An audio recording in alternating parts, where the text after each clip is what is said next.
Bora falar da terceira entre os irmãos conquistadores nessa nossa sériezinha de grandes Targaryen da história de Westeros. Hoje é dia do vídeo de Rhaenys Targaryen.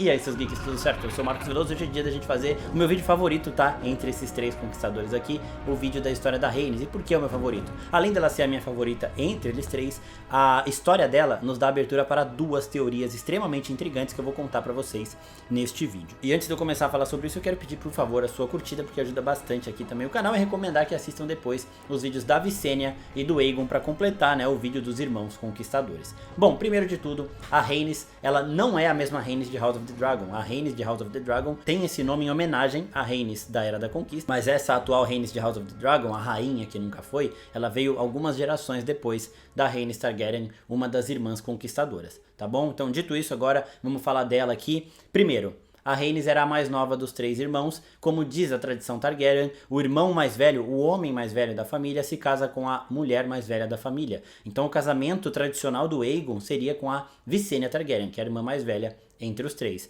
E ele casou com ela, cumpriu o seu dever tradicional. Mas ele também casou com a Rhaenys, diz a história, porque a Rhaenys era o amor verdadeiro do Aegon. Então o Aegon casou com a Visenya por dever e com a Rhaenys por amor. A Rhaenys, a mais nova, era diferente dos outros dois também em personalidade. Enquanto o Aegon e a Visenya eram grandes guerreiros, treinavam juntos e batiam de frente com qualquer pessoa da época deles em termos de espada na luta mano a mano, inclusive com a Visenya sendo até mais assustadora e mais perigosa do que o próprio Aegon, a Rhaenys, ela não era assim. A Rhaenys, ela era mais aquele deleite do reino, sabe? Toda dinastia Targaryen aí sempre tem uma Targaryen que o reino se apaixona, que o reino quando vê, ama, sabe? Aquela princesa que você mais gosta, aquela que é mais popular, algo que a gente tá vendo com a Rhaenyra agora, principalmente quando ela tava surgindo ainda como uma princesa, algo que a gente viu não com um Targaryen, mas em Game of Thrones acontecendo com a Marjorie, por exemplo, que é aquele membro da família real, né, aquele membro da realeza que é o mais amado e mais popular entre as pessoas, e esse era o caso da Rhaenys. Diferente dos seus irmãos, ela era brincalhona, ela adorava pregar uma peça e ela gostava de música e dança. Outra coisa sobre a Rhaenys é que ela montava a Meraxes, e dizem que a Meraxes era maior do que a Vhagar na época dela, né? Hoje a gente sabe que a Vhagar é o maior dragão que o Westeros já viu desde o Balerion, mas é porque a Vhagar viveu muito, e a gente sabe também que os dragões eles não param de crescer. Então quanto mais o dragão vive, maior ele vai ser, e a Vhagar foi a que mais viveu. Só que na época em que as duas estavam vivas, na juventude das duas dragões, aí a Vhagar e a Meraxes, dizem que a Meraxes era maior. A Meraxes era um belo dragão de olhos dourados e escamas prateadas. E agora vamos para a primeira das duas teorias que eu falei que eu ia trazer para vocês, teorias que podem estar escondidas nas entrelinhas do livro Fogo e Sangue, que é aquele livro que conta da dinastia Targaryen nas crônicas de Gelo e Fogo. Primeira delas é sobre a profecia do príncipe que foi prometido. Em House of the Dragon nós descobrimos que essa profecia foi gravada na adaga que dizem ser de Aegon o Conquistador, né? O Viserys ele entrega ela para Rhaenyra e fala, essa adaga aqui foi do Aegon e nela está gravada a canção de Gelo e Fogo, que prevê a chegada do príncipe que foi prometido, que tem que vir da linhagem do Aegon, certo? Por aí, tudo bem? Isso é o que a gente sabe da história. Só que se a gente olhar um paralelo entre os Targaryen que são os sonhadores, Targaryens que têm esses sonhos proféticos, a gente vai ver um padrão que não combina muito com o Aegon, combina mais com a Rhaenys. Na época do Viserys, o Viserys tem sonhos proféticos e ele não chega nem perto de ser um grande guerreiro. Nós temos o grande guerreiro da época, que é o Daemon. Na época da Daenerys, nós temos esse mesmo padrão se repetindo. A Daenerys tem os sonhos proféticos, mas ela não chega nem perto de ser uma grande guerreira. Ela tem os seus dragões, ela é uma ameaça, mas ela sozinha, a gente não vê a Daenerys manejando uma espada ali com a eficiência, por exemplo, que a gente vê a Visenya, foi uma das maiores guerreiras da história de Westeros. A Brienne, por exemplo, a própria Arya, né? A Daenerys ela não era uma guerreira e ela tinha esses sonhos, enquanto na família dela nós tínhamos Rhaegar Targaryen, que era assim um grande guerreiro. O Rhaegar inclusive também é um ponto bem importante para essa teoria, porque ele era viciado em profecias e ele gostava de música também, de canções, ele tocava e tudo mais. E certo dia ele acordou falando, eu acho que eu preciso ser um guerreiro. Por quê? O Rhaegar, na minha opinião, ele era viciado em profecia, isso a gente já sabe. Na minha opinião, ele sabia tanto sobre as profecias que ele sabia que os Targaryens grandiosos, ou eles eram sonhadores, ou eles eram guerreiros. Ou é um, ou é outro, não pode ser os dois, tá? Então quando ele viu que ele não tinha os sonhos proféticos, ele acordou e falou, bom, eu preciso ser um guerreiro, né? E aí ele começou a se tornar o grande guerreiro que ele foi. Se a gente chegar nesse padrão, não faz sentido o Aegon, que é um grande guerreiro, Aegon o Conquistador, ser também um sonhador. Então faz muito mais sentido o sonho profético ter vindo de Rhaenys Targaryen, porque diferente dos seus irmãos, ela não chegava nem perto de ser uma guerreira. A linhagem que a gente tem dos Targaryen, da dinastia Targaryen, que começou com o Aegon Conquistador, é do Aegon com a Rhaenys. O Martin fez questão de deixar isso da forma mais fácil e escancarada possível. Por quê? O Aegon ele teve um filho com cada uma de suas irmãs, né? Com a Rhaenys ele teve o Aenys e com a Visenya ele teve o Maegor. Só que o Maegor não teve herdeiros e morreu. Então o legado, a parte árvore genealógica da Visenya acabou com o Maegor. Ela teve um filho, esse filho não teve mais ninguém e acabou ali, morreu, pronto, não existe mais. Enquanto a linhagem da dinastia Targaryen continuou pelo lado da Rhaenys, pelo lado do Aenys, né? Então a Rhaenys teve junto com o Aegon o Aenys Targaryen e dele vem toda essa linhagem de Viserys, de Rhaenyra, de Rhaegar, de Daenerys, de todos os Targaryen que a gente tem conhecimento desde a chegada deles em Westeros, aí da formação dos Sete Reinos. E seguindo com essa teoria, né, ainda tenho mais uma pro final do vídeo que é sobre um outro assunto aqui, faz mais sentido também a adaga de aço valeriano que está gravada ali a canção de Gelo e Fogo ser da Rhaenys e não do Aegon. Por quê? Porque o Aegon e a Visenya eles eram grandes guerreiros, eles tinham grandes armas de aço valeriano. O Aegon portava a Blackfyre, a espada do rei Targaryen da época, né, o rei Targaryen sempre tem essa arma, enquanto a Visenya portava a Darksister, que é a espada que simboliza o grande guerreiro. De novo, exemplificando essa relação, o Viserys ele tinha a Blackfyre, enquanto o Daemon tem a Darksister. Então, faz mais sentido a terceira arma de aço valeriano tradicional, lendária e ancestral dos Targaryen ficar com quem?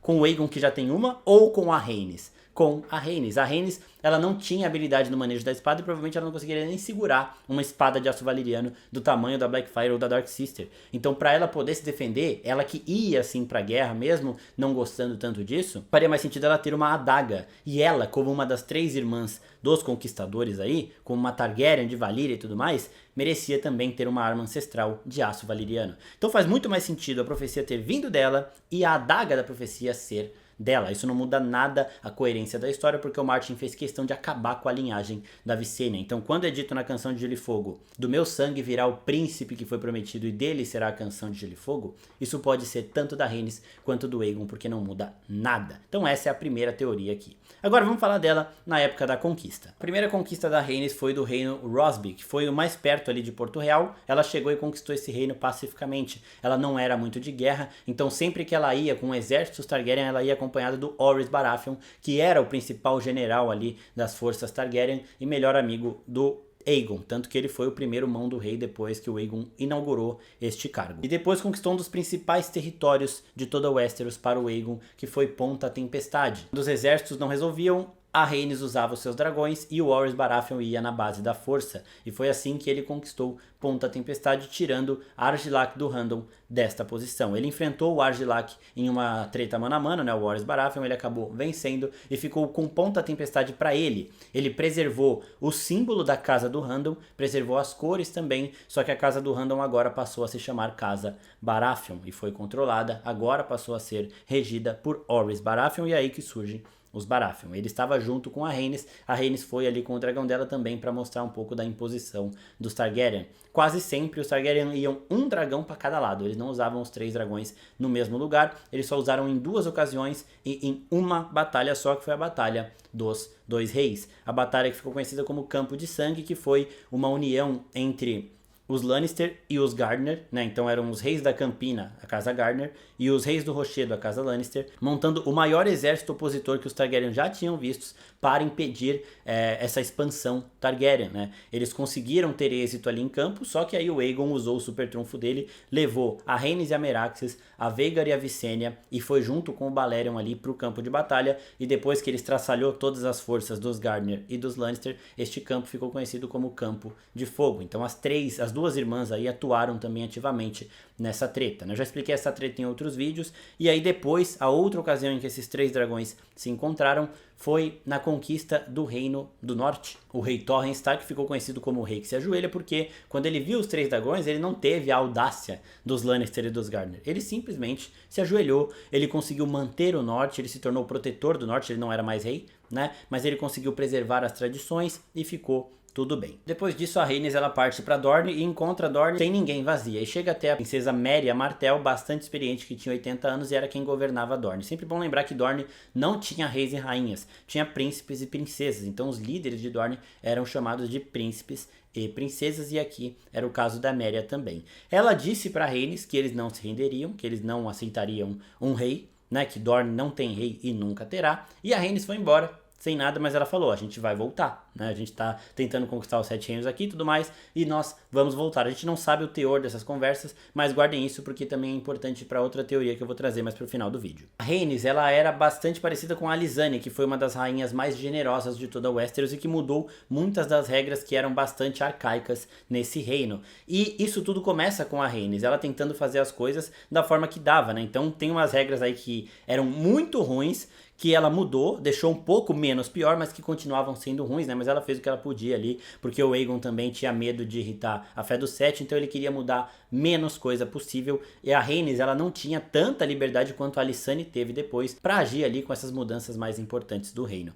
Então uma das mudanças que ela fez foi a regra dos 6. Um homem bateu numa mulher infiel e matou ela, dando 100 socos nela, né? E aí, depois disso, a Rhaenys inaugurou a regra dos 6, que era assim: um homem poderia bater na mulher, só que 6 vezes. Essa regra é ruim, né? É extremamente problemática, mas é o que ela conseguiu fazer ali na época. E este cara que bateu na mulher 100 vezes foi condenado a levar 94 tapas. Um para cada tapa que ele excedeu dessa nova lei. E essa lei, ela usou o número 6 por conta da fé do 7, né? Ela tirou o estranho, que é o 7 dessas 7 pontas da estrela, que representa a morte. Rhaenys também fez o Aegon tornar ilegal os homens nascidos de ferro, né, lá das Ilhas de Ferro dos Greyjoy, de roubar mulheres dos 7 reinos, porque eles viam eles chegavam em um reino ali, saqueavam as paradas e levavam as mulheres com eles ali, faziam o que quisessem com elas, e o Aegon tornou isso proibido a pedido da Rhaenys. A Rhaenys, ela atuou mais também na Era da Conquista, formando casamentos para formar algumas alianças com os outros grandes reinos dessa época e também ajudando na popularidade do Aegon. Como eu disse, ela era a mais popular entre os civis, né, e ela usava isso para ajudar também o Aegon a se tornar mais querido e mais amado. O Aegon, ele foi sim um bom rei depois que ele unificou os 7 reinos, e a Rhaenys, ela tem uma parcela extremamente importante nisso, porque se ela não tinha o lado guerreiro dos outros dois, ela tinha um lado diplomático maior do que qualquer um. E durante 5 anos que se seguiram, a Rhaenys e o Aegon, eles tentavam conquistar Dorne, mas sempre sem sucesso, né, até que deu merda. Uma coisa antes da gente falar de Dorne aqui, é que é dito que o Aegon, a cada 10 noites que ele passava com a Rhaenys, ele passava uma com a Visenya, só pra gente ter uma noção de como ele amava mais a sua irmã mais nova do que a mais velha. E como eu disse no vídeo da Visenya, ela também não tava nem aí pra isso, porque a parada dela também era treta, era porrada. E dizem também que quando o Aegon ia pra noite com a Visenya, a Rhaenys, ela tinha também companhias dos músicos e cantores ali da corte, então ela nunca estava sozinha. Inclusive isso aí deu um chabuzinho, né? Porque quando o Aenys nasceu e ficou muito doente, as pessoas achavam que os Targaryen eram os seres divinos que não ficavam doentes. As pessoas começaram a questionar se o Aenys era realmente filho do Aegon. Só que depois que o Aenys conseguiu fazer o ovo de dragão dele chocar e ficou melhor, mais forte, né, mais saudável, esse boato acabou. Morreu. O Aenys é realmente filho de Aegon, o Conquistador. Então quando os Targaryen, eles chegam agora em Dorne e encontram tudo lá livre, sem ninguém, eles se instalam em Lança Solar e se declaram ali os reis também dessa região. Só que isso não dura muito tempo. Eles deixam Harlan Tyrell e Jon Rosby como os encarregados de cuidar da região. O Tyrell ficou com os exércitos, né, para garantir a segurança ali, e o Rosby ficou controlando o Lança Solar. Só que isso não durou quase nada, porque os Dornides, eles invadiram o castelo de novo, mataram os dois e retomaram o controle da região. Chegamos aqui na parte da segunda teoria deste vídeo. 10 anos depois da conquista de Aegon ter sido anunciada, a Rhaenys tenta invadir Dorne de novo, desta vez montada em Meraxes e sem conversa, né? Agora a gente já avisou, a gente está tentando dominar esse reino aqui há muito tempo, então agora acabou a conversa. E é nesse momento que uma flecha de um escorpião, aquela mesma arma que a Cersei usou para tentar destruir e matar os dragões da Daenerys, acerta o olho da Meraxes e a Meraxes cai em solo morta. Aí é que tá a parte de abertura para nossa segunda teoria, porque ninguém sabe o que aconteceu com a Rhaenys. As teorias são de que ela morreu na queda, de que ela morreu esmagada pelo dragão, ou de que ela sobreviveu e passou o resto dos seus dias sendo torturada em Dorne em um calabouço. Só que para mim, nada disso aconteceu. Faz sentido sim ela ter morrido na queda, né? Mas eu acredito que a Meraxes, por conta da conexão que um dragão tem com o seu montador, tenha dado um jeito de manter a Rhaenys viva. Então, tenha dado um jeito de amansar o poço para garantir que a Rhaenys continuasse viva. E depois disso, essa teoria dela ser torturada em Dorne até faria sentido, mas eu acho que isso não aconteceu por alguns pontos. Primeiro, a Rhaenys ela era muito carismática e ela era mais tranquila, mais receptiva. Então eu acredito que quando ela tratou com Dorne, ela não tratou na base da carteirada, na base da ameaça. Ela tratou na base da diplomacia, não deu certo, né? Mas ela sempre tratou na base da diplomacia. Então o que eu acho que aconteceu foi o seguinte, ela sobreviveu, os dorneses pegaram ela sim, só que mantiveram ela viva. Né, porque ela era este deleite do reino. As pessoas gostavam da Rhaenys, mantiveram ela viva e como ela nunca quis participar dessa guerra, ela, depois de recuperada, quis viver ali, tá? Pode ser um conto de fadas da minha cabeça, porque a Rhaenys era a minha favorita entre os três, mas eu acho muito possível isso ter acontecido e daqui a pouco eu chego na parte principal dessa teoria toda, a parte que está também nos livros. Então eu acredito que a Rhaenys passou a viver ali, né? E essa guerra continuou acontecendo. Depois disso, os Targaryen e os Dorneses, eles continuaram se bicando ali. Os Martell, que eram os líderes de Dorne, e os Targaryen tentaram se matar diversas vezes, né? Até o dia, Daenerys Martell levou uma carta para Aegon o Conquistador, uma carta de paz, né? Ela veio com uma proposta de paz entre Dorne e os Sete Reinos e os Targaryen, para acabar com essas disputas, para acabar com essas tentativas de assassinato. Ela levou a cabeça da Meraxes, do dragão, não levou nada da Rhaenys, mas levou uma carta. E o Aegon, depois de ler essa carta, ele voou para a Pedra do Dragão, né? Os Targaryen, eles ficavam em Porto Real, que era onde eles governavam os Sete Reinos, mas a casa dele sempre foi Pedra do Dragão. Então ele voou para a Pedra do Dragão, ficou um dia lá, voltou e aceitou a proposta. Então, para mim, essa carta era uma carta da própria Rhaenys, falando que ela ainda estava viva, só que ela não queria mais aparecer, ela provavelmente poderia não querer mais contato com os Targaryen por conta, a gente não sabe também da relação dela ali, a gente sabe que os três irmãos se amavam, que a Visenya ficou maluca depois que a Rhaenys morreu, e a Visenya saiu matando todo mundo, tentou matar todo mundo, mandou um monte de assassino lá para pegar os Dorneses, né? Ela ficou ainda mais violenta e implacável do que ela já era. A gente sabe que a Rhaenys, ela não gostava da guerra, ela não queria, ela foi forçada a entrar nisso tudo, então pode ser que ela tenha preferido viver em Dorne, pode até ser que ela tenha perdido a memória e depois foi recuperando essa memória aos poucos e aí ela já estava pegada demais a Dorne para querer sair de lá. Então, para mim, o teor dessa carta era da Rhaenys falando para o Aegon que ela estava viva e que ela estava feliz. E por que eu acredito nisso? Pela forma com que o Aegon aceita o Tratado de Paz e com que ele desesperadamente vai para a Pedra do Dragão depois de ler a carta, e também porque alguns anos depois o Aegon foi com o Aenys para a Lança Solar, para Dorne, né, pro aniversário do filho dele, que é o filho dele com a Rhaenys. Ele não foi junto com a Visenya, nem nada do tipo, foi só ele e o filho da Rhaenys, eles foram pra lá, em um território onde já tinham tentado matar ele várias vezes, pra você revê-la, porque o Aenys também, ele piorou muito depois que a Rhaenys morreu. Ele era um bebê muito doente, fraquinho, que só amamentava na mãe, as amas de leite não tinham sucesso com ele ali, só na mãe, e depois que ela morre ele fica ainda pior, né, então ele ir até lá com o filho dele, pra mim, é a última cartada, assim, de que sim, a Rhaenys sobreviveu e ficou lá em Dorne vivendo tranquilamente, cheia de macho lá pra ela, né, com música todo dia. A gente sabe que os Dorneses, eles são esse povo também mais alegre, a gente percebe isso na cultura do próprio Oberyn, né, então eles são esse povo mais livre e eu acho que a Rhaenys acabou se encontrando em Dorne e quis ficar ali, escondida do resto do mundo pra não ter as responsabilidades que um Targaryen deveria ter nessas épocas. Só pra vocês terem uma noção, quando a Rhaenys morreu, o Aenys, filho dela, tinha 3 anos. E ele ficou tão mal que ele voltou a engatinhar, né? Ele só amamentava com ela ali e tudo mais, ele tinha essa proximidade com ela, então eu acredito muito nisso tudo. De que o Aegon levou o Aenys pra Dorne justamente para ele ver a Rhaenys ali uma última vez, para eles poderem se conectar e que essa carta dizia que ela estava viva. Então basicamente a história de Rhaenys Targaryen é essa, a primeira Rhaenys, né, que a gente tem conhecimento, não a Rhaenys de House of the Dragon. Eu espero que vocês tenham gostado do vídeo, comentem aqui embaixo o que acharam dessas duas teorias que eu coloquei aqui. A primeira da Canção da Profecia ser da Rhaenys e não do Aegon, e a segunda dela ter sobrevivido e ter sido acolhida pelos Dorneses até o fim dos seus dias. É isso, pessoal. Muito obrigado. Até a próxima. Tchau, tchau.